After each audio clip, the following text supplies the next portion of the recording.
My son forgot to hang up the phone. We had just finished a normal conversation, the kind we had almost every day. He asked how I was doing, if I had taken my medication, if I needed anything. I told him everything was fine, that he should not worry. He said goodbye with an "I love you, Mom" that filled my chest with warmth. I set the phone down on the kitchen table and turned around to pour myself a cup of tea. But the phone did not disconnect. The screen was still lit up. And then I heard his voice again. Only this time, he was not talking to me. He was talking to Jessica, my daughter-in-law. "Just wait until the bank approves the loan for $180,000 in my mom's name. Then we are going to take the money and run. We will keep it all." I stood paralyzed with the kettle in my hand. The world stopped. My heart stopped beating for a second that felt like an eternity. $180,000 in my name. Run away. Keep it all. But he did not know I was listening to every word. Jessica's voice responded with a laugh I had never heard before. A cold, calculating, cruel laugh. She asked how long until the bank gave the final approval. Liam told her 2 weeks, maybe 3. That everything was going perfectly. That I had signed the preliminary papers without asking a single question. That it was so easy to manipulate me it was laughable. My hands trembled. I almost dropped the kettle. I had to lean against the counter to keep from collapsing right there. Every word coming out of that phone was a death sentence for everything I had believed about my life, about my family, about my son. Jessica asked what they would do with me afterward. And Liam's answer shattered my soul into pieces, so small I thought I could never put them back together. "It does not matter. Once we have the money, we are gone. She stays here with the debt, with the mortgaged house, alone. By then we will be in another state, maybe another country." My daughter-in-law laughed again.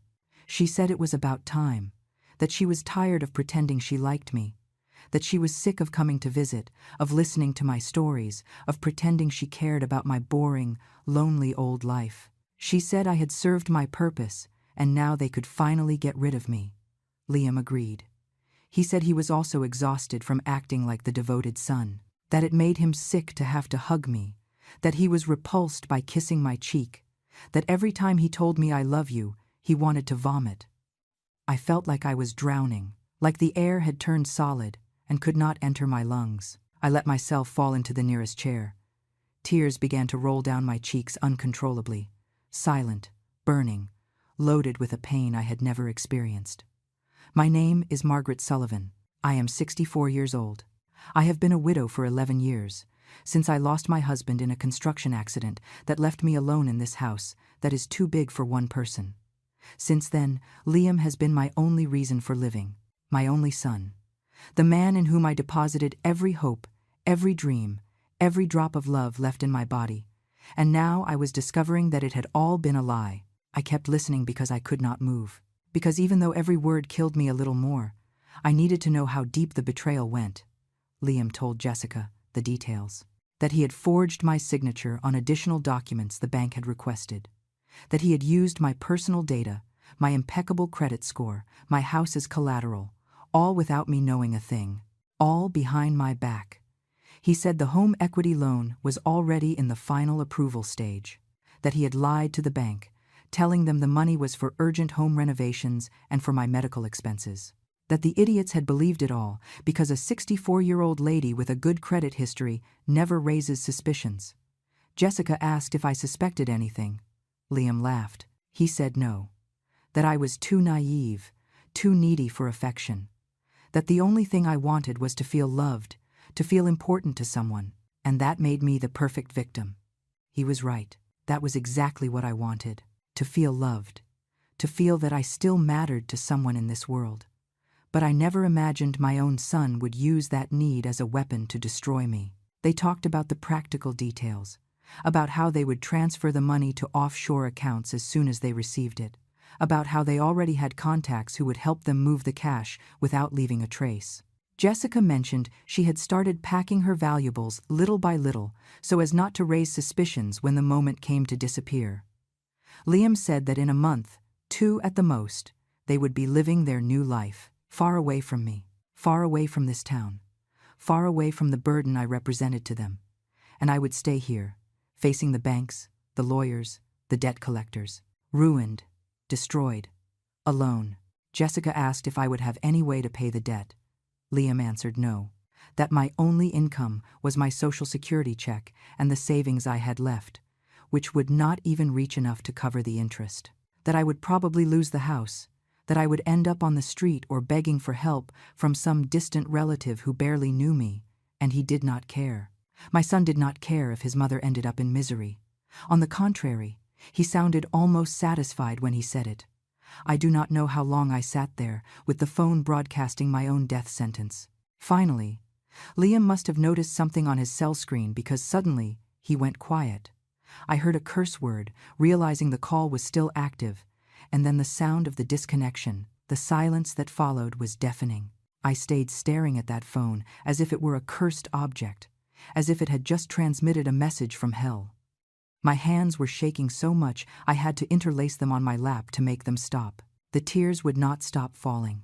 I cried for the mother I had been, for the years I had given, for the sleepless nights when Liam was little and had a fever, for the 2 jobs I held down for years so he could go to a good prep school and university, for my husband's jewelry I sold to pay for his books, his clothes, his whims. I cried for the money I gave them when they got married, for the down payment on their first condo that came out of my savings, for the 8 months during the pandemic when I supported them while they were not working, 8 months where they lived off my pension and the little I had left, while I ate the bare minimum so they would lack nothing. I cried for every hug I had believed was real, for every I love you that I now knew was pure theater, for every visit I thought was because they missed me, when in reality they were just waiting for the perfect moment to deal the final blow. I felt like the stupidest woman on the planet.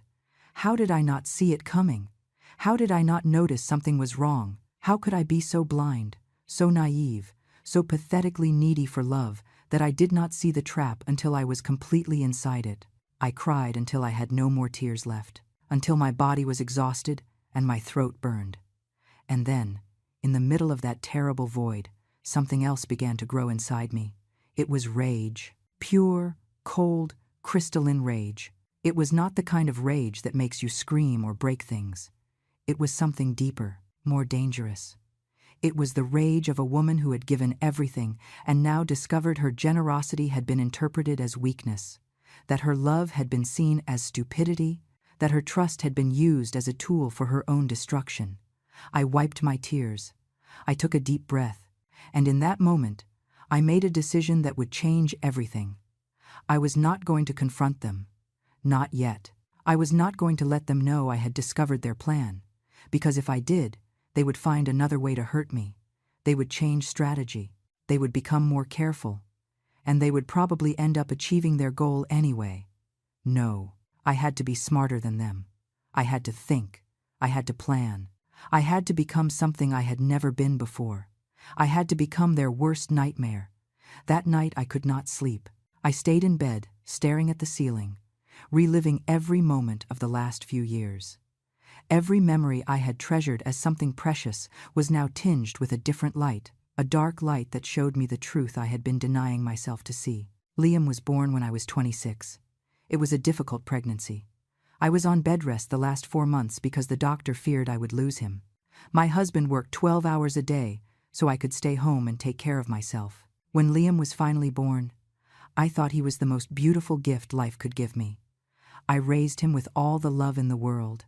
When he was 5, his father died in a workplace accident. A steel beam fell wrong at a construction site and crushed him. He died instantly. It left me alone with a small child, a house with a mortgage, and barely enough money to survive 2 months. I could have given up. Many people told me to give Liam to my sister Patty, who had a better financial situation, to do it for his own good. But I could not. He was my son, my reason to keep breathing after losing my husband. So I got 2 jobs. During the day, I worked as a secretary in an accounting firm. At night, I cleaned offices downtown. I slept 4 hours, sometimes 3. Liam stayed with a neighbor who charged me almost nothing because she felt sorry for my situation. I would get home at 2 in the morning, check that he was okay, sleep a little, and by 6, I was already up making him breakfast. That is how I lived for years. My body began to deteriorate. I developed back problems from carrying so much weight cleaning. My knees began to fail me. But it did not matter, because Liam grew up healthy, happy, with good grades in school, and that made it all worth it. When he turned 15, he wanted to go to a private prep school. His friends were going there, and he did not want to be left behind. The tuition was almost double what I earned in a month.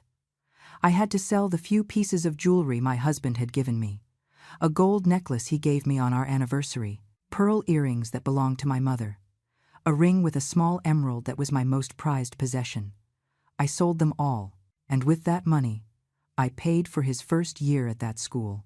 Liam was so happy he hugged me and told me I was the best mother in the world, that when he grew up he would pay me back for everything, that he would buy me a bigger house, that he would take me on a trip, that I would never have to work so hard again. I believed him. I clung to those promises as if they were the only thing keeping me alive. He kept studying.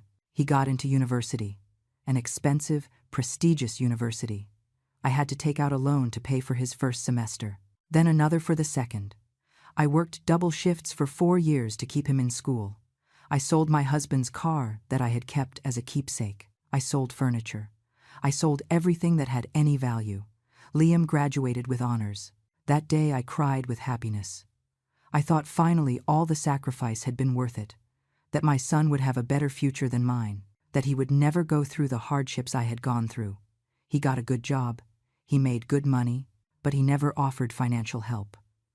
At first, I thought it was normal, that he needed to establish himself, save, build his own life. I kept working, paying off the debts I had acquired for his education, but I did not complain. He was my son. I had done it for love. Then he met Jessica. He introduced her to me at a family lunch. She was pretty, polite, nice. I liked her from the first moment. She told me she admired strong women like me very much, that her own mother had died when she was a teenager, and she had always wished for a maternal figure in her life. I opened my heart. I welcomed her like the daughter I never had. When they got engaged, Liam asked me for help with the down payment on the condo. He said that between the two of them, they could not scrape together enough. I took $15,000 out of my savings, almost everything I had left after years of work. I gave it to them without thinking twice. It was for my son's happiness, for his future, so he could form his own family in a decent home. They got married. I paid for part of the wedding. It was not a big wedding, but not small either. I spent another $8,000 I did not have. I had to borrow from my sister Patty. It took me 2 years to pay that money back. The first years of their marriage I visited them often. Jessica always welcomed me with a smile. She offered me coffee. She asked how I was. I thought she really cared, that I had found in her someone who loved me, that I was not alone in the world. Then came the pandemic. Liam and Jessica lost their jobs. They were desperate. They could not pay the rent on their condo. They had no money for food. They came to ask me for help. I was barely surviving on my Social Security check. I had to stop working 2 years earlier because my health problems got worse. The arthritis in my hands prevented me from cleaning anymore. My back could not handle standing for many hours. But I had some savings. Not much, but something. I told them to come live with me. That way they would not have to pay rent, that we could share expenses. They moved into my house with all their things. They took the master bedroom, the one that had been mine and my husband's. I moved into the small room in the back. For 8 months, I supported them. I bought food for the 3 of us with my pension. I paid the utilities. I paid for everything. They did not work. They said they could not find anything. I tightened my belt. I ate less so they would not go without. I stopped buying my blood pressure medication because the money was not enough. Once I fainted in the kitchen from high blood pressure. Liam found me on the floor. He took me to the hospital. The doctor scolded me for not taking my meds. I told him I did not have the money. Liam was there, listening. He said nothing. He offered no help. He just took me back home and went on with his life as if nothing had happened. Finally, they found jobs. But they did not leave my house. They said they needed to save first, that in a few months they would leave. I believed them. 6 more months passed, then a year. They were still in my house. I was still paying most of the expenses because they said they needed to save their money for the future. When they finally left, I breathed a sigh of relief in a sense, not because I did not want them close, but because my finances were destroyed. I had spent all my savings. I had borrowed from friends. I was in debt up to my neck, but I told them nothing. I did not want them to feel bad. I did not want them to think they had been a burden to me, because despite everything, they were my family, my only son and the woman he had chosen, and I loved them. After they left, Liam kept visiting me, once or twice a week. Sometimes he brought Jessica, other times he came alone. He always asked how I was. He always hugged me. He always told me he loved me, and I clung to those visits as if they were the only thing keeping me with the will to live. Because deep down, in the deepest part of my being, I was afraid of being alone. I was afraid of being forgotten. I was afraid that one day I would stop mattering to anyone and turn into an invisible old woman who dies alone in her house without anyone noticing. Now, lying in my bed, staring at the ceiling in the dark, I understood that fear had turned me into easy prey. I had been so desperately needy for love, so pathetically anxious to feel important, that I did not see what was in front of me. I did not see that Liam only came when he needed something. I did not see that Jessica only smiled when it suited her. I did not see that every hug was calculated, that every word of affection was an investment for a future benefit. I had been blind, stupid, naive. But I would not be anymore. I got out of bed even though it was 4 a.m. I went to the kitchen and turned on the light. I took out an old notebook I used to write down recipes. I tore out the used pages and started writing. I wrote every detail I remembered from the conversation I had heard. Every word, every name, every figure. $180,000, loan in my name, forged documents, plan to flee. Then I wrote everything I had done for them, all the money I had given them, all the times I had helped them. I needed to see it clearly. I needed to understand the magnitude of what I was facing. When I finished, it was almost 6 a.m. I had filled 10 pages of sacrifices, of unrequited love, of betrayed trust. I hid the notebook in the deepest drawer of my dresser. No one would look there. Then I made myself a coffee and sat down to think. I had to act with intelligence. I could not let myself get carried away by emotion. I could not confront them yet. I needed a plan. I needed proof. I needed to be completely sure of every step I would take. Because this time, it was not just about me. It was about justice. It was about preventing them from destroying me. It was about making sure they paid for what they were about to do to me. And I would do whatever was necessary to achieve it. The following days were the hardest of my life. I had to become an actress. I had to pretend everything was fine, that I knew nothing, that I was still the naive and trusting mother they believed I was. Every time the phone rang, and it was Liam, I had to control my voice. I had to sound normal, loving, incapable of suspecting anything. The first time he came to visit me after that conversation, I thought I would not make it. I heard his car park in front of my house, and my heart raced so fast, I thought I would have a heart attack right there. I took a deep breath. I wiped my sweaty hands on my apron, and I opened the door with a smile. "Hi, Mom," he said, kissing my cheek as he always did. That kiss burned my skin. I wanted to push him away, to scream at him, to tell him I knew everything, but I did not. I swallowed the rage and kissed him back. "Son, what a surprise. Come in, come in." I was just making coffee. We went into the kitchen. He sat at the table, as he had done thousands of times before. I poured him coffee in his favorite mug, the one with a drawing of a boat I gave him when he was 10 and dreamed of being a sailor. I sat across from him and watched him while he drank. I saw him with new eyes. He was no longer my little boy. He was no longer the son I had created in my mind. He was a stranger, a man capable of betraying his own mother without the slightest remorse. And I had to pretend I did not know. We talked about trivial things, about the weather, about his job, about the neighbors. He acted perfectly. He smiled. He asked about my health. He looked relaxed, confident. I did the same. I smiled. I answered. I acted like the loving mother he expected me to be. But inside, my mind was working at full speed. I observed every gesture, every word, every look. I was looking for clues. I was looking to understand how someone could be so convincing while planning to destroy the one who gave him life. Before leaving, he hugged me. "I love you, Mom. Take care of yourself."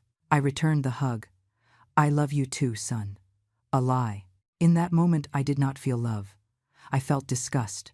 I felt pain. I felt a rage so deep it scared me. But I could not let him see it. Not yet. When he left, I closed the door and leaned against it. I was shaking. It had been harder than I imagined. But I had done it. I had acted well. He suspected nothing. That night, I called my sister Patty. She lived in another state, 3 hours away. We did not see each other very often, but we had always been close. She was the only person in the world I could trust completely. "Patty, I need to talk to you. It's urgent." She noticed the tremor in my voice. "What happened, Maggie? Are you okay? I can't talk over the phone. Can you come this weekend?" There was a pause. Then her voice, worried. "I'm coming tomorrow. I'll be there by the afternoon." That night, I did not sleep again. I stayed up thinking about how to tell Patty what was happening, how to explain to her that her nephew, the boy she had also helped raise, was capable of something so horrible. Patty arrived the next day at 3 in the afternoon. As soon as I opened the door, she saw my face and knew something was very wrong. She came in quickly, closed the door behind her, and hugged me. "Tell me what happened." We sat in the living room. I told her everything. From the beginning. I told her about the call Liam forgot to hang up. I repeated every word I had heard. I told her about the $180,000 loan, about the plan to run away, about the horrible things they had said about me. Patty listened in silence. Her face went from worry to disbelief, and from disbelief to fury. When I finished speaking, she had tears in her eyes. "That bastard, that wretched boy. After everything you did for him. I don't know what to do, Patty. If I confront him, they are going to deny everything. They are going to say I misunderstood and probably find another way to hurt me." Patty sat thinking. She was a practical woman, smart. She had always been better than me at handling difficult situations. "That is why I needed her help. You are right. You cannot confront them yet. You need proof. You need solid evidence of what they are planning. And you need to protect yourself legally." "How?" "First, we need to know exactly what documents he has forged. Second, we need a lawyer, someone who can advise you on how to protect your assets. And third, you need to play along. Make them believe their plan is working while you prepare to strike back." I looked at her. My younger sister, 3 years younger than me, but always stronger, more decisive. I don't know if I can keep pretending. Every time I see him, I want to scream everything I know at him. "I know, but you have to do it. For your own good. If you want to get out of this without losing everything, you have to be smarter than them." We spent the rest of the afternoon making a plan. Patty suggested we look for a lawyer first. She knew someone trustworthy in the city, a man named Robert Miller, who specialized in fraud and family cases. "I will contact him tomorrow. In the meantime, you need to figure out what papers you have signed lately. Has Liam brought you anything to sign in the last few weeks?" I thought about it. Yes, about 3 weeks ago he brought me some documents. He said they were to update my health insurance information, that it was just paperwork. I signed without reading much. I trusted him. Patty closed her eyes. "Damn it. Maggie, those were not health insurance papers. They were probably bank documents." Panic invaded me. What do I do? It is too late. No, not yet. If the bank has not approved the loan yet, there is still time. But we need to act fast. Patty stayed with me that weekend. We slept little. We spent hours going over every detail, every conversation I had had with Liam in the last few months. Every visit, every call. We were looking for patterns. We were looking for signs I had ignored. And we found them. Many. Liam had started asking me about my house about 6 months ago. What was it worth? If it was completely paid off? If I had ever thought about selling it? I thought it was simple curiosity. Now I understood he was appraising my assets. He had also asked about my bank accounts. How much money did I have saved? Where did I keep it? If I had investments, I had told him everything. Because he was my son. Because I thought he cared about my financial well-being. How stupid I had been. Patty and I made a list of everything. We documented every suspicious question, every strange visit, every moment Liam had shown too much interest in my finances. On Sunday afternoon, before leaving, Patty hugged me tight. "You are going to get out of this, I promise you. But you have to be strong. You have to keep acting like nothing is wrong. You can do it." I nodded, though I was not sure. "I am going to try." "No, you are not going to try. You are going to do it, because if you don't, they are going to beat you. They are going to destroy you. And I am not going to let that happen." When Patty left, I felt a little stronger, a little less alone. I had an ally, I had a plan, even if it was still incomplete, and I had a reason to keep going. On Monday morning, Patty called me. She had spoken with Robert Miller, the lawyer. He had agreed to see me that same week. We set a meeting for Wednesday at 10 in the morning at his office. Those 2 days were eternal. Liam called me on Tuesday. He wanted to know how I was, if I needed anything. I acted normal. I told him everything was fine, that I missed him, that I hoped to see him soon. Soon. "Mom, I promise that soon I am going to spend more time with you." Liar. What he wanted to say was, "Soon I am going to finish robbing you and disappear from your life." On Wednesday, I arrived early at Robert Miller's office. It was a modest building in the city center. His office was on the 3rd floor. A secretary welcomed me and offered me coffee. I was too nervous to drink anything. Robert came out to greet me personally. He was a man of about 50, serious but with kind eyes. He had me come into his office and close the door. "Mrs. Sullivan, Patty told me briefly about your situation, but I need you to tell me everything from the beginning. Do not leave out any detail, no matter how insignificant it seems." And that is what I did. I told him everything.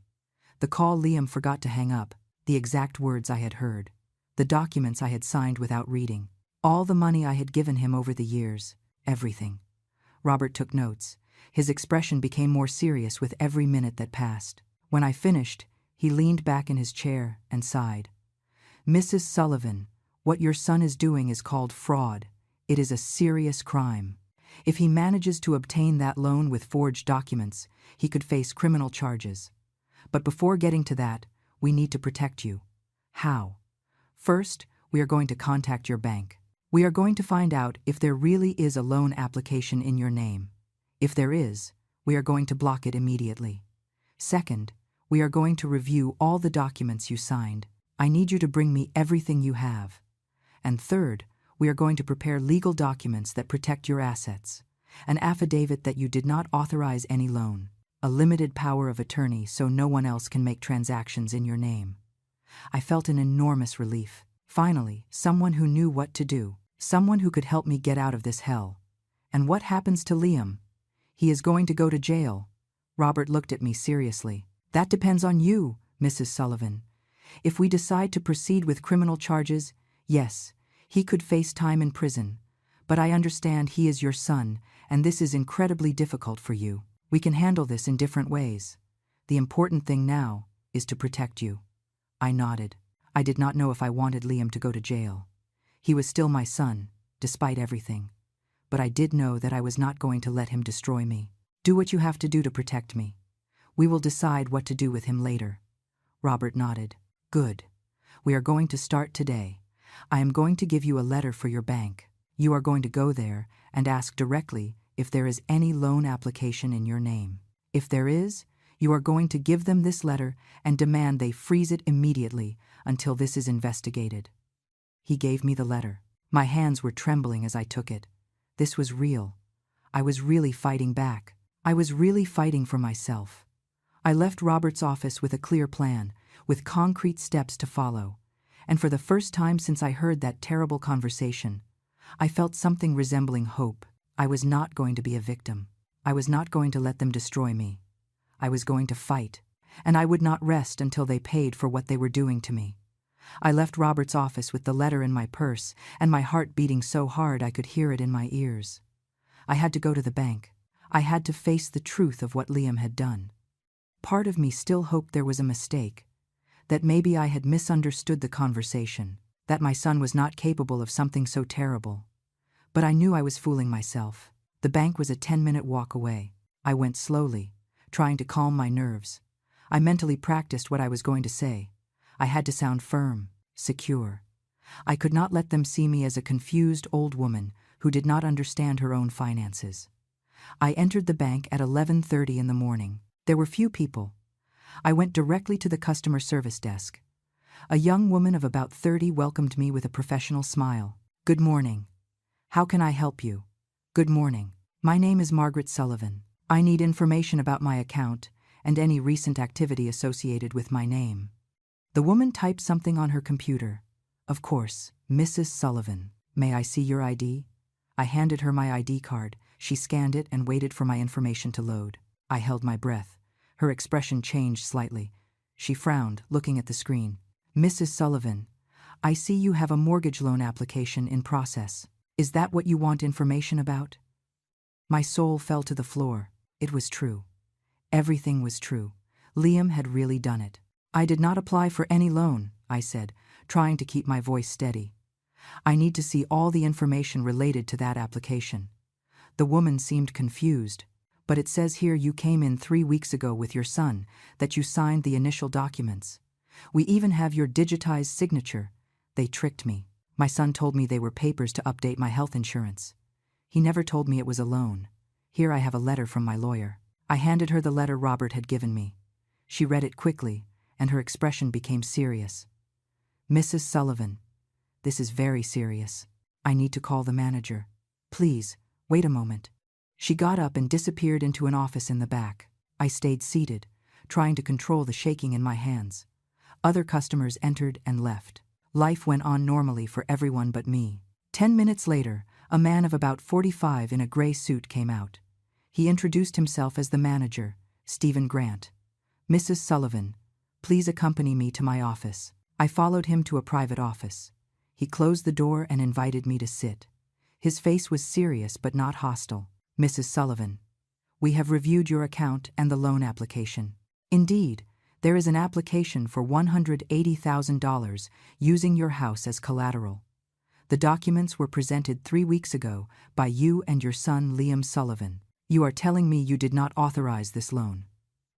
"Exactly. My son made me sign papers telling me they were for something else." I trusted him. I did not read what I was signing. But now I know he is planning to keep that money and disappear, leaving me with the debt. Stephen rubbed his face wearily. "This complicates things a lot. The loan is in the final approval stage. In fact, it was scheduled to be disbursed next week." I felt the floor opening under my feet. "Next week? But you have to stop it. I do not want that loan. I cannot pay it. My only income is my Social Security." "I understand, Mrs. Sullivan, and we are going to freeze the application immediately while it is investigated. But I need you to understand this could become a legal case. If fraud is involved, we will have to report it to the authorities. My lawyer told me the same thing. Do what you have to do. I just need that loan not to be approved." Stephen nodded. "I'm going to mark this application as frozen right now. No one will be able to touch anything until it is resolved. I am also going to need you to sign some documents declaring that you did not knowingly authorize this loan." I signed everything he put in front of me. This time I read every word, every line. I would not make the mistake of trusting blindly again. When I left the bank an hour later, I felt exhausted but also relieved. The loan was blocked. Liam would not get that money, at least not that way. But I knew this was not over. When Liam found out the bank had frozen the application, he would know something was wrong. He would have to act more carefully than ever. I got home and called Robert to tell him what had happened. He seemed satisfied. "Excellent, Mrs. Sullivan. You took the first step. Now we need to gather more evidence. Do you have access to your son's computer? Or his phone?" "No, he never leaves them here when he comes." "Then we need to be creative. The next time he comes to visit, try to record the conversation if he says something compromising, or see if you can take photos of any document if he brings it." The idea of spying on my own son churned my stomach. But there was no turning back. That night I could not sleep again. I lay thinking about what would come. How would Liam react when the bank contacted him to tell him the application was frozen? Would he come to confront me? Would he suspect I knew something? The answer came 2 days later. Liam showed up at my house without warning. It was Friday afternoon. I was in the kitchen making dinner when I heard his car. My heart raced. He opened the door with his own keys. He walked in with a firm step. His face was tense, angry. "Mom, we need to talk." I wiped my hands on my apron and tried to look calm. "Sure. Son, what happened? You look upset." "The bank called me today. They say you went there and froze the loan application. Why did you do that?" "So they were not going to pretend anymore." I was not going to pretend I knew nothing. I had to think fast. "Loan? Liam, I did not apply for any loan. You told me those papers were for health insurance." He clenched his jaw. "Mom, we talked about this. The loan was to make repairs on the house. For your future medical expenses. Don't you remember?" Liar. We had never talked about that. But I had to play along. "Liam, I do not remember talking about any loan. And I definitely do not remember authorizing $180,000. That is a huge amount. How am I going to pay that with my pension? That is why we were going to manage the money, Jessica and I, to make sure it was used well." "Manage my money? Without consulting me?" "Liam, that does not seem right to me." I saw the frustration on his face. He was losing patience. "Mom, you are confused. You probably forgot our conversation. You know, lately you have been a little forgetful." There it was. The attempt to make me look senile, to invalidate my word. "I am not confused, Liam. And I am not forgetful. I know exactly what I signed and what I did not sign, and I did not authorize that loan." He ran a hand through his hair. He was nervous, worried. His plan was falling apart. "Then call the bank and tell them it was a misunderstanding, that you do want the loan." "I am not going to do that." "Why not?" "Because I do not need that money, and I do not want to go into debt at my age." Liam looked at me with an expression I had never seen before. There was rage in his eyes, resentment, almost hate. "You know what? Mom, you have always been like this. Always complicating things. Always being difficult. Difficult? I am the difficult one. Liam, I have given you everything. Everything I have. And I have never asked for anything in return." "Exactly. You never asked for anything because you have always wanted me to feel guilty, to feel I owe you something. Well, you know what? I am tired of carrying that guilt." His words hit me like slaps. But I could not let him see me weak. "No one asked you to carry anything. I just wanted you to be happy, to have a good life. Well, I have it. And I do not need you to keep treating me like a child who depends on you." He turned to leave. But before reaching the door, he stopped. "Think about it carefully, Mom. That loan was for your own good, to secure your future. If you do not accept it, I do not know how you are going to survive when you can no longer take care of yourself." It was a thinly veiled threat. He was telling me that if I did not cooperate, he would abandon me. "I will manage. I always have." He left, slamming the door. I heard his car start and speed away. I let myself fall into a chair. I was shaking from head to toe. It had been horrible. But it had also been revealing. Now Liam knew I was not going to cooperate, and that made him dangerous. I called Robert immediately. I told him what had happened. "It was to be expected," he said. "Now he is going to try something else. He may try to gain access to your accounts another way, or try to pressure you emotionally. You have to be prepared." What do I do? Keep acting normal as much as possible. Do not give him reasons to think you know about the full plan. Just stand firm that you do not want the loan. And document everything, every conversation, every interaction. That night I started a journal. I wrote everything that had happened since I heard that terrible conversation, every detail, every emotion, every confrontation. Because I knew this was going to get worse before it got better, and I needed to be ready for whatever came. The next few days were deafeningly silent. Liam did not call. He did not come to visit. It was as if he had disappeared from my life. And that hurt more than I wanted to admit. Despite everything I knew, despite the betrayal, part of me still missed my son. Or at least I missed the illusion of what I thought we had. Patty called me every day. She asked how I was, if I had heard from Liam, if I needed her to come stay with me. I told her I was fine, although it was not true. I felt empty, exhausted, like I had aged 10 years in a week. It was Robert who pulled me out of that emotional paralysis. He called me Tuesday morning.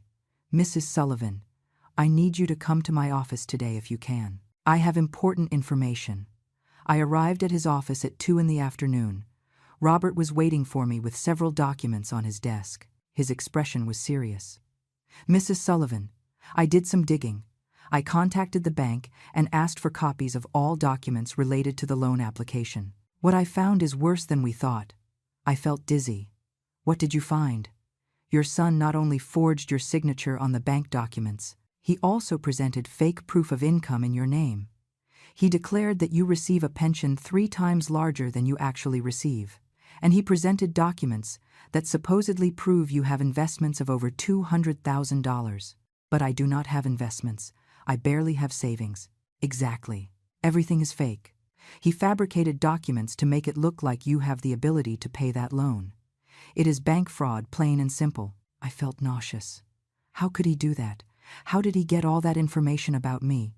"You gave him access. Over the years, you gave him enough personal information so he could do this. Account numbers, your pension documents. He probably took photos or made copies when he lived in your house." He was right. During those 8 months they lived with me, Liam had access to everything. To my papers, to my documents, to my entire life. What do I do now? Robert leaned back in his chair. "We have 2 options. The first is to go directly to the police with all this. File fraud charges. Liam could face between 5 and 10 years in prison if found guilty." My heart tightened. As horrible as everything was, the idea of my son in prison tore me apart. What is the second option? The second option is more strategic. We use all this information to protect you completely. We prepare legal documents that leave him without access to any of your assets, and then we confront Liam with the evidence, giving him the option to walk away from you permanently or face criminal charges. And if he chooses not to walk away, then we proceed with option 1. But at least we give him the chance to understand the gravity of what he did. I thought about the 2 options. Part of me wanted immediate justice, wanted Liam to pay for all the damage he had done to me, but another part, that maternal part that never completely dies, wanted to give him one last chance to do the right thing. "Let's go with the second option. But I want all the evidence ready in case he decides not to cooperate." Robert nodded. "I am going to prepare everything. In the meantime, I need you to do something for me. I need you to act as if nothing happened. If Liam contacts you, be cordial but firm. Do not mention anything we have discovered. Can you do that?" "I can try." But Liam did not contact me. A full week passed without a single call, without a single message. It was as if he had decided to punish me with his silence for not cooperating with his plan. It was Jessica who finally broke the silence. She called me on a Friday afternoon. Her voice sounded sweet, worried. "The perfect daughter-in-law. Maggie, it's Jessica. How are you? Liam told me you had a misunderstanding about the loan." "Misunderstanding? What a convenient way to describe an attempted fraud." "Hello. Jessica, I am fine. Thanks for asking. Look, I know Liam got a little tense the last time you spoke, but it is just because he is worried about you. That loan really was to help you." Liar. She knew perfectly well what the real plan was. "I understand, Jessica. But I do not need that loan. I am fine financially." "Are you sure? Because Liam and I have been talking, and we think maybe you need more help than you admit. Maybe you should consider moving to a smaller place, selling this big house. We could help you with that." There it was, the next step in their plan. If they could not get the loan, they would try to get me to sell my house, and they probably expected to handle the sale money themselves. "This house is my home. Jessica, I do not plan to sell it." There was a pause. I could almost hear the wheels turning in her head, looking for another angle of attack. Sure. We just wanted you to know we are here for you. For whatever you need." "I know. Thanks." I hung up the phone feeling a mix of rage and satisfaction. They knew their plan had failed, and now they were desperate, looking for another way to access my money. I called Robert immediately to tell him about the conversation. He told me it was exactly what he expected. They are going to keep trying. They are going to try different tactics. Emotional manipulation. Making you feel guilty. Maybe even veiled threats. You have to stand firm. I will. That night, while I was in bed trying to sleep, I heard a noise outside. I got up and looked out the window. A car was parked in front of my house. I recognized Liam's car. My heart started beating faster. What was he doing there at 11 at night? Why didn't he knock on the door? I watched him for several minutes. He was sitting in the car, looking toward my house. The light from his phone illuminated his face. He was talking to someone, probably Jessica. After about 15 minutes, he started the car and left. He had not knocked. He had not tried to enter. He had just been there, watching. I felt violated, threatened. My own house no longer felt safe. The next day I told Robert what had happened. He suggested I install security cameras. Patty came that same weekend and helped me install a simple system. A camera at the front door and another in the back. If he shows up like that again, we will have evidence, Patty said. And he returned, 3 nights later. This time with Jessica. The two of them stayed in the car in front of my house for half an hour. The camera captured everything. Their faces, the license plate, the exact time. Robert reviewed the recordings. This is stalking. If it keeps happening, we can get a restraining order. But I did not want to get to that yet, because I had a better plan. Robert and I had been working on something more elaborate. Something that would not only protect me, but would also completely expose Liam and Jessica. The idea came from Patty. She suggested that instead of just defending ourselves, we should set a trap for them. Make them believe their plan could still work, but with a variation that suited them less. Robert developed the strategy. I would contact Liam and tell him I had reconsidered the loan thing, that maybe he was right that I needed help managing my finances.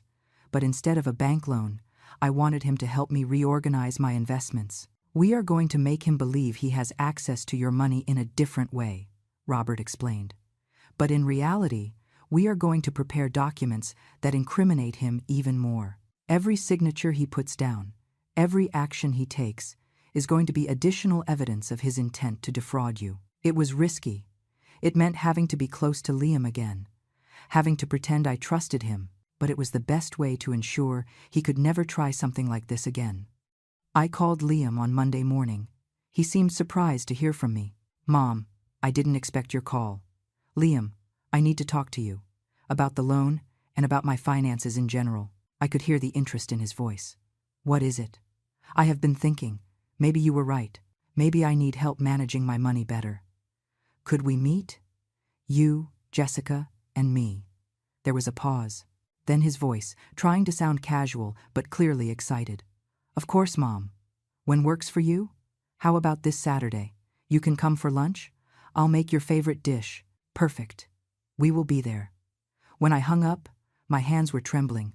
I had just invited into my house the 2 people who wanted to destroy me. But this time, I was prepared. Robert would come before to install a hidden recording device. We would record the entire conversation, every word, every proposal, every attempt at manipulation. Patty would be nearby, at a neighbor's house, ready to intervene if something went wrong. And I would have in my possession documents prepared by Robert that seemed to give Liam access to my finances, but actually gave him nothing. They would only compromise him more. Saturday arrived too quickly. I spent the morning cooking, trying to keep my hands busy so as not to think too much. Robert came early and placed the recording device inside a floral arrangement on the dining table. "No one will notice it," he assured me. "It will capture everything perfectly." At 1 o'clock sharp, the doorbell rang. Liam and Jessica had arrived. I took a deep breath, put on my best loving mother mask, and opened the door. "Son, Jessica, so glad you came." Liam kissed my cheek. Jessica hugged me. "All so normal, all so fake. It smells delicious. Mom, you made your famous chicken and rice, your favorite since you were a boy." We sat down to eat. The conversation was light at first. We talked about the weather, about their jobs, about nothing important, but I could feel the tension, the anticipation. They were waiting for me to bring up the topic of finances, and I did. After dessert, while we drank coffee, "Liam, Jessica, I called you because I have been thinking a lot about my future, about my financial situation, and I think you are right. I need help. I saw how they looked at each other, a look of barely contained triumph. "We are here for whatever you need, Mom," Liam said. "I know, son. And that is why I want you to help me manage my money better, to advise me on investments, on how to make my pension stretch further." Jessica leaned forward. "We can help you with that, Maggie. In fact, we know people who can give you very good returns. I bet you do. Probably themselves, before disappearing with everything. I would like that. But I need you to explain well how it would work, what papers I would have to sign, what access you would need to my accounts." And they began to talk, to explain their plan. And the recording device captured every word. Liam and Jessica talked for almost an hour. They explained to me in great detail how they could help me invest my money, how they would need access to my bank accounts to make quick transfers when there were good opportunities, how it would be best if I gave them a broad power of attorney so they could act in my name without having to bother me with every decision. I nodded, asked questions, pretended to be interested and a little confused, like the naive old woman they thought I was. But inside, my mind recorded every word, every false promise, every lie disguised as financial advice. Jessica took out her laptop. She showed me charts and projections. Numbers dancing on the screen promising returns of 20, 30, even 40% annually. It was ridiculous. Anyone with minimal financial education would know those figures were impossible. But they assumed I knew nothing. "With an initial investment of about $50,000, Liam said, "you could be generating passive income of several thousand a month, enough to live comfortably without worrying about anything." $50,000? But I do not have that much available money. Liam smiled. That smile that used to seem warm to me and now produced nausea. "That is why the loan would have been perfect. Mom, but since you did not want to accept it, we could start with your current savings. How much do you have in the bank right now?" It was a direct question. They wanted to know exactly how much they could steal from me. "I have about $35,000 in my savings account, and about $10,000 in checking." I saw how Jessica's eyes shined. $45,000. It was not what they expected with the loan, but clearly, it was enough to interest them. "That is perfect to start," she said. "With that amount, we can work wonders. In 6 months, you could easily double it." Lies. In 6 months, I would be at zero, and they would be on some beach spending my money. Sounds very good, but I need to be sure my money is protected. How does that work? Liam leaned toward me and took my hand. The gesture gave me chills. "Mom, trust me. I am your son. I would never do anything to harm you. Your money is going to be safer than ever, and we are going to handle everything so you do not have to worry about a thing." Exactly. I would not have to worry because I would have nothing left to worry about. "Okay, I trust you guys. What do you need me to sign?" Jessica took a folder out of her bag. She had documents already prepared. They had come ready to close the deal. "How convenient. These are simple power of attorney forms," she explained. "They just give us permission to act on your behalf in financial matters. They are standard. Everyone uses them." I took the documents and read them. Well, I pretended to read them. In reality, Robert had already shown me similar copies and explained exactly what they meant.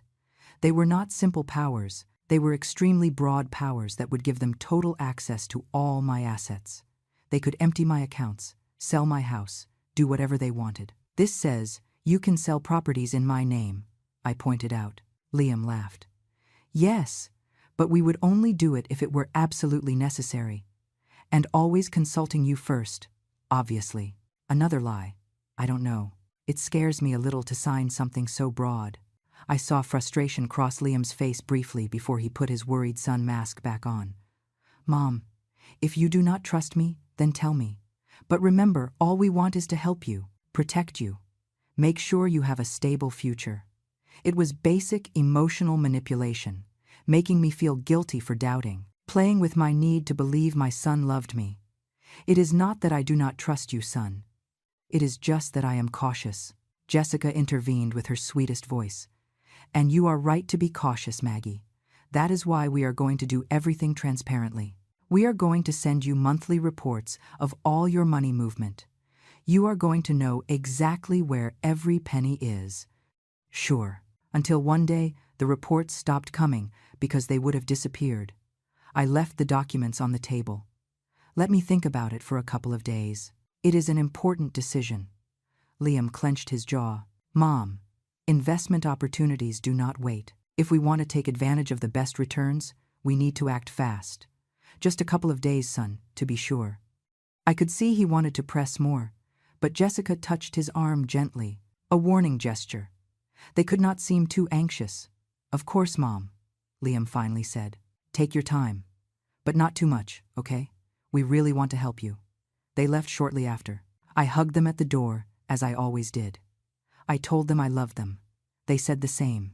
All perfectly normal on the outside, all rotten on the inside. As soon as I closed the door, I called Patty. She arrived in 5 minutes. Robert came half an hour later. We reviewed the recording together. It is pure gold, Robert said. They have documents prepared in advance. They are pressuring her to sign fast. They are promising impossible returns. And best of all, it was recorded that they are seeking total access to your assets. It is enough to proceed legally, more than enough. But there is something else we can do, something that will incriminate them even more decisively. Robert took some documents out of his briefcase.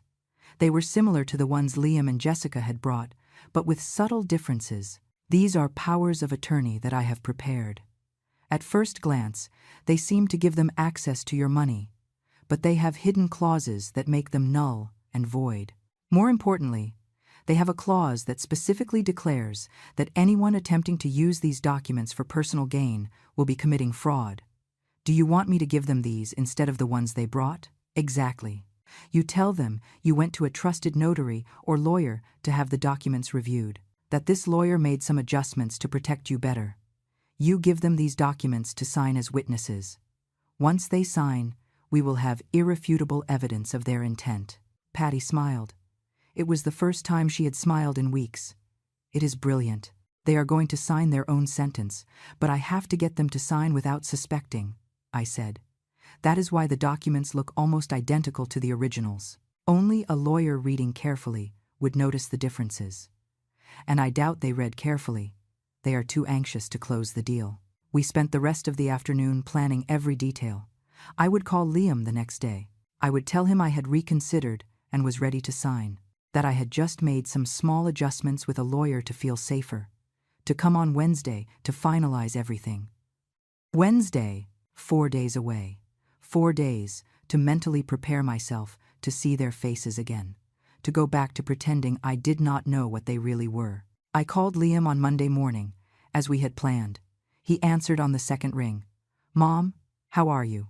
Good, son. Look, I thought a lot about what we talked about, and you are right. I need help managing my money better. I am ready to sign those documents. Silence. Then his voice, trying not to sound too excited. That is excellent. Mom, I am glad you made that decision. When do you want us to come? How about Wednesday? But before that, I want to tell you something. I took the documents to a trusted legal advisor, a man who knew your father, just to have him review them and explain everything well to me. I heard tension in his voice. And what did he say? He said they were fine, but he made some small adjustments, added some clauses to protect me better in case something goes wrong. Nothing important, just legal stuff. Mom, you didn't need to do that. The documents we brought you were already perfect. I know, son, but it made me feel calmer. You understand, right? At my age, one gets a little paranoid. Another pause. Of course, Mom. I understand. Then on Wednesday you bring us those new documents and we review them. Perfect. I will see you at 1. I'll make something nice to eat. I hung up and stared at the phone. I had just set the trap. Now I just had to wait for them to fall into it. The following days were of constant anxiety. I slept little, ate less. Patty stayed with me to make sure I did not crumble. Robert reviewed and reviewed the documents, making sure everything was perfect. Wednesday dawned with a gray sky. Heavy clouds threatened rain. It seemed appropriate. I spent the morning cooking again. I needed to keep my hands busy. Robert arrived at 11. He placed another recording device. This one was more sophisticated. It had video as well as audio. It would be hidden on a bookshelf with a direct view of the dining table. "After today," Robert said, "we are going to have everything we need. Recordings, signed documents, complete evidence of criminal intent. We will be able to proceed however you decide." Patty was in the kitchen making coffee. She came over and hugged me. "You are going to be okay. This is going to be over soon. And then you can start to heal." But I was not sure I could heal. Some wounds are too deep. At 1 o'clock sharp, the doorbell rang. Liam and Jessica had arrived, punctual as always, so reliable when it came to robbing an old woman. I opened the door. Smiles, kisses, hugs, the usual theater. We ate first. No one mentioned the documents during the meal. We talked about nonsense, about their work, about a neighbor who had moved, about nothing important. After coffee, I took out the documents, the ones Robert had prepared. I placed them on the table. "Here they are. The lawyer made some changes, but said they are standard. Do you want to review them?" Liam took the documents. He glanced at them quickly, too quickly. He was not really reading. He was just verifying that they looked official. "They look good, Mom. Where do I sign?" "I need both of you to sign here as witnesses, and I sign here, giving you the power." Jessica also reviewed the documents superficially. Then she took a pen out of her purse. An expensive pen, probably bought with money they had gotten by deceiving someone else. They signed, both of them, without reading the clauses that incriminated them, without realizing they had just signed their own condemnation. I signed too, doing the full theater. "Ready," said Liam, smiling. "Now we are going to start working for you. You will see how well you are going to do." "Thank you, son. Thank you both. I feel calmer knowing you are going to take care of me." They left half an hour later, happy, triumphant, convinced they had won. But they had no idea what had really just happened. As soon as they left, Robert came out of the room where he had been waiting. His face showed a professional satisfaction I had rarely seen in him. "We have it all. Video, audio, signed documents. It is irrefutable evidence." I sat on the sofa, feeling the weight of what we had just done. And now what follows? Robert sat across from me and opened his briefcase. He took out more documents. Always more documents. "Now we prepare the final counteroffensive. We are going to do several things simultaneously. First, tomorrow I am going to present all the evidence we have to the bank. They are going to permanently close any possibility of Liam gaining access to your accounts, and he is going to realize it, probably. But by that moment we will already be on the next step. I am going to prepare legal documents that strip him of any right to your assets, present or future. We are also going to revoke any power of attorney he might claim to have previously." Patty intervened from the kitchen. "And when do we confront them?" Robert smiled. "Here comes the interesting part. We are going to organize an event, a family gathering, something that seems normal, a lunch, a celebration. Something where witnesses are present. Witnesses, family, close friends, people who need to know the truth about Liam and Jessica. And in that moment, in front of everyone, we are going to expose exactly what they tried to do." I felt a knot in my stomach. I do not know if I can do that. Expose him publicly like that. Patty came over and took my hand. "Maggie, they had no problem planning to leave you in ruin, to abandon you with a debt you could never pay, to destroy your life without the slightest remorse. They deserve for it to be known who they really are." She was right. I knew it, but he was still my son. Despite everything, part of me still felt that maternal instinct to protect him. What if we simply tell them we know everything, that they stay away and never come back? Robert shook his head. "Mrs. Sullivan, people like Liam and Jessica do not learn from a private warning. If you let them go now, they are going to try the same thing with someone else. Maybe with another older person. Maybe with someone who does not have the luck to discover them in time. You have the opportunity to stop them definitively." His words hit me. I had never thought about that. That if I did not do something, they could do this same thing to another person. To another mother. To another lonely and vulnerable old woman. "What kind of event do you suggest?" Robert thought a moment. "When is your birthday?" "In 3 weeks, the 15th of next month." "Perfect. Organize a birthday party. Invite family, friends, neighbors. Make it look like a normal celebration. Liam and Jessica won't be able to refuse to attend without looking bad. And there, in the middle of the party, we will make the revelation." Patty nodded enthusiastically. "It is brilliant. They are going to be relaxed, confident. They are not going to see what is coming." I spent the following days in a state of constant anxiety. Robert worked on all the legal documents. Patty helped me plan the party. I tried to keep calm and act normal when Liam called. And he called. Almost every day now, asking how I was, saying that soon they would start moving my money to the investments, that I needed to give them my bank account numbers to make the transfers. I made excuses, that the bank had put in new security measures, that I needed to go personally to authorize certain movements, that they were taking time to process the documentation, anything to buy time. I could hear the growing frustration in his voice, but he could not pressure me too much without revealing his true intentions. 10 days before my birthday, I started sending the invitations. I called my sister Patty, obviously, my cousins Faye and Sylvia, who lived in the city, my neighbor Helen, who had been my friend for 20 years, some former co-workers, the people who had been part of my life for years, and, of course, I called Liam. "Son, I am going to have a small party for my birthday. Nothing big, just family and close friends. I would love for you and Jessica to come." "Of course, Mom. We wouldn't miss it for anything." He had no idea how true that was.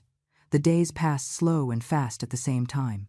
Slow because the anxiety was eating me alive. Fast because every day brought me closer to the moment of truth. Robert finished all the legal documents. He showed them to me one afternoon in his office. "This is a preventive protection order. Once we expose Liam, this will prevent him from approaching you or trying to contact you. This other one is the formal revocation of any power he could claim to have. And this," he said, showing me the last document, "is the formal complaint for attempted fraud that we will present to the authorities." Is he going to go to jail? Depends on the prosecutor and how much they want to pursue the case. But with the evidence we have, it is very likely he faces criminal charges. I signed everything, every document, every page, this time reading every word. The night before my birthday, I could not sleep. I stayed awake thinking about everything that had happened, about the mother I had been, about the son I had raised, about how everything had ended here. I thought about the good moments, when Liam was small and hugged me saying I was the best mom in the world, at his graduation, when he cried with happiness and thanked me for all my sacrifices, at his wedding, when we danced and he told me he hoped to be as good a parent as I had been a mother. When had it twisted? When had the loving boy turned into the man capable of destroying his own mother? Or had he always been like that and I had simply refused to see it? Maybe I would never know the answer, but tomorrow I would know something more important. I would know that I had fought, that I had not let myself be destroyed, that even at 64, I still had the strength to defend myself. My birthday dawned sunny. A perfect day for a party. A perfect day for justice. The next 2 days were of unbearable tension. Liam called me every few hours, asking about the notary, insisting that we configure online banking. His tone became increasingly urgent, more desperate. I kept postponing, inventing excuses. I had a headache. I had a doctor's appointment. I was tired. Anything to buy time. On Sunday night, Patty arrived to stay with me. Robert would come Monday morning. It was time to prepare the final event, the definitive confrontation. "Are you ready for this?" Patty asked me while we drank tea in the kitchen. "I don't know. I thought so, but now that it is so close, I am not sure. You can back out if you want. We can go directly to the police without confronting them." I shook my head. "No. I need to do this. I need them to see my face when they discover I know everything, that I was never the fool they thought I was." Patty squeezed my hand. "Then we are going to do it right." Monday, Robert arrived with more documents. He had prepared a complete dossier with all the evidence, transcribed recordings, photographs of the forged documents, bank records, everything organized chronologically. "This is the moment," Robert said. "Today in the afternoon, your grandson has a birthday. You told me Liam and Jessica were going to come with him to celebrate here at your house. It was true. My grandson Mason was turning 7. Liam had called me 2 days before to confirm they would come at 5 in the afternoon. I had said yes, that I would make cake and something to eat. A normal family celebration, but it would not be normal. Are we going to do this in front of the child? I asked, worried. No, Mason is going to be here. But at the moment of the confrontation, Patty is going to take him to the garden. He does not have to witness anything. But Liam and Jessica need to see that even on a special day for their son, you are no longer going to tolerate their lies. I passed the afternoon preparing everything. I made Mason's favorite cake. I prepared snacks. I decorated the living room a little with balloons. Everything had to look like a normal celebration until the exact moment. Robert hid the evidence in a large envelope in my room. Patty checked that her car was ready to leave quickly with Mason when necessary. I dressed in my best clothes. If I was going to do this, I would do it with dignity. At 5 o'clock sharp, they arrived. Mason came running in and hugged me. "Grandma, did you make my favorite cake?"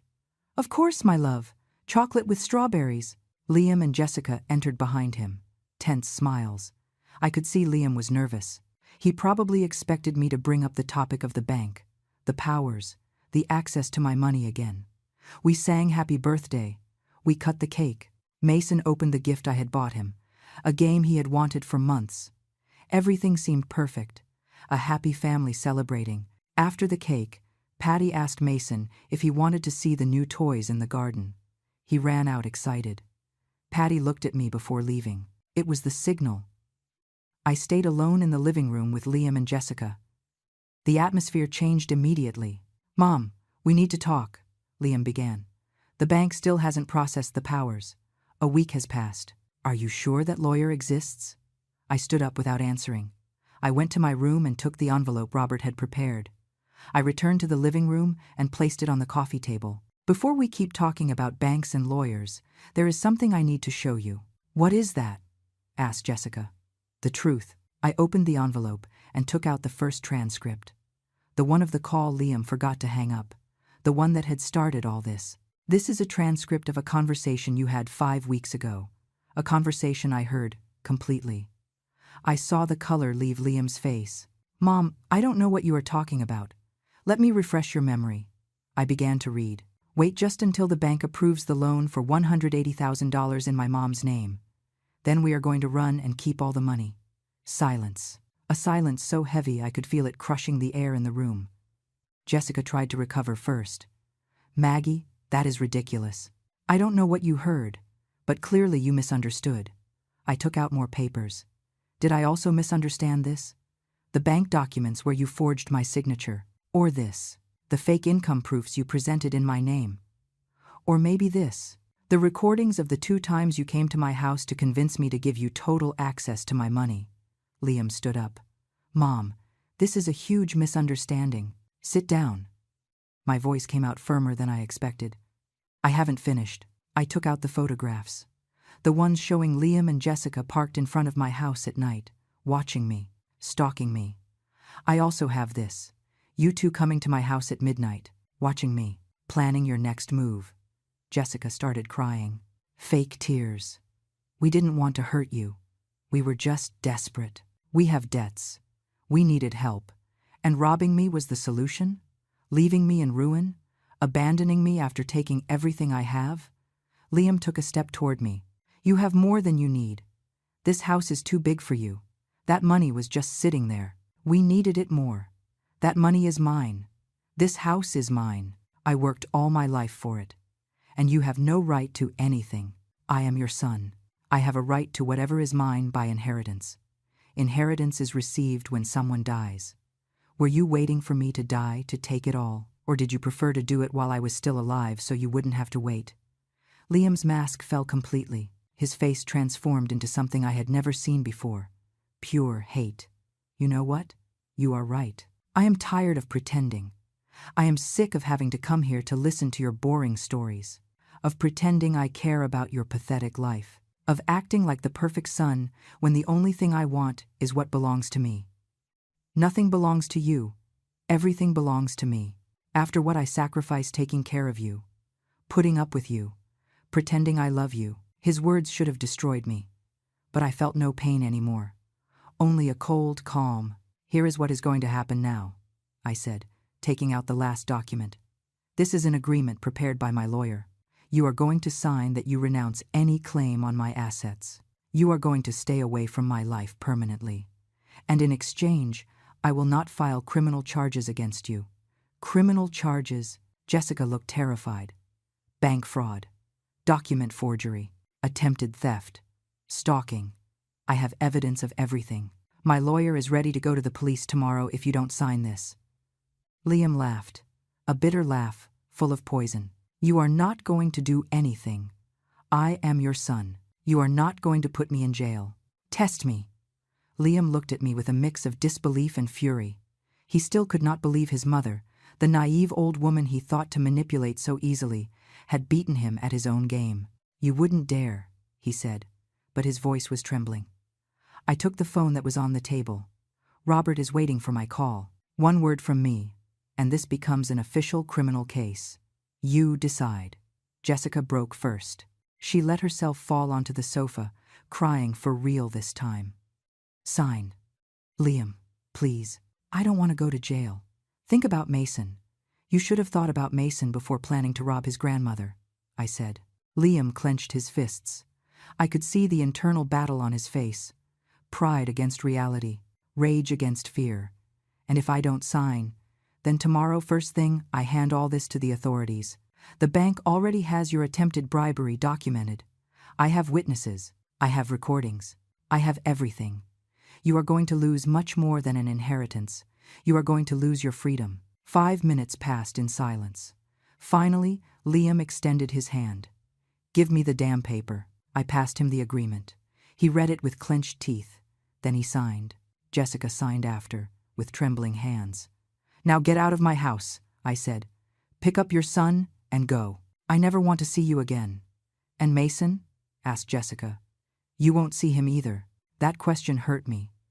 My grandson was innocent in all this, but I knew that if I maintained contact with him, Liam would use him as an excuse to get close again. When Mason is older, if he wants to look for me, I will be here. But you two never step foot in this house again. Liam stood up. He looked at me with a hatred that no longer scared me. This does not end here. Yes, it does. And if you try to contact me, if you try to come back, if you try anything, I go straight to the police. This agreement is only valid as long as you stay far away from me. They left without saying more. Patty came in with Mason from the garden. The boy asked why his mom and dad looked so angry. Patty told him adults sometimes had difficult conversations, but everything would be okay. They left. I heard the car drive away. And then, only then, did I allow myself to cry. Patty hugged me. It's over. It's done. It's done? I lost my son. I lost my grandson. You lost a man who never truly loved you, and you saved your life, your house, your dignity. Robert arrived half an hour later. He reviewed the signed agreement. This is legally binding. If they break it, we can proceed with charges immediately. Do you think they will try anything else? No, Liam is a coward. Cowards run when you truly confront them, and he was right. Weeks passed. Then months. Liam never tried to contact me. He changed his number. He moved to another state, according to a distant cousin. He disappeared from my life as completely as he had planned to disappear with my money. The house felt empty at first. I missed Sundays with Mason. I missed believing I had a family that loved me. But slowly, that loneliness transformed into peace. Patty came to visit me every week. I started going out more.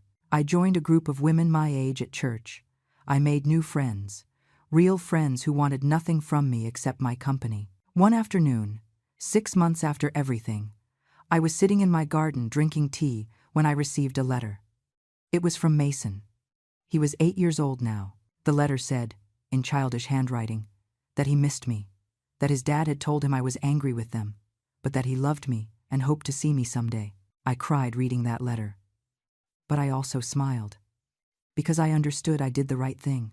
I protected my life, my assets, my dignity, and someday, when Mason was big enough to understand, I could tell him the truth. My name is Margaret Sullivan. I am 64 years old. I was betrayed by my own son. but I did not allow him to destroy me. I learned that self-love is more important than the love we beg for, that dignity has no price, and that it is never too late to defend what is yours. My house is mine. My money is mine. My life is mine. And finally, after so many years, I am free.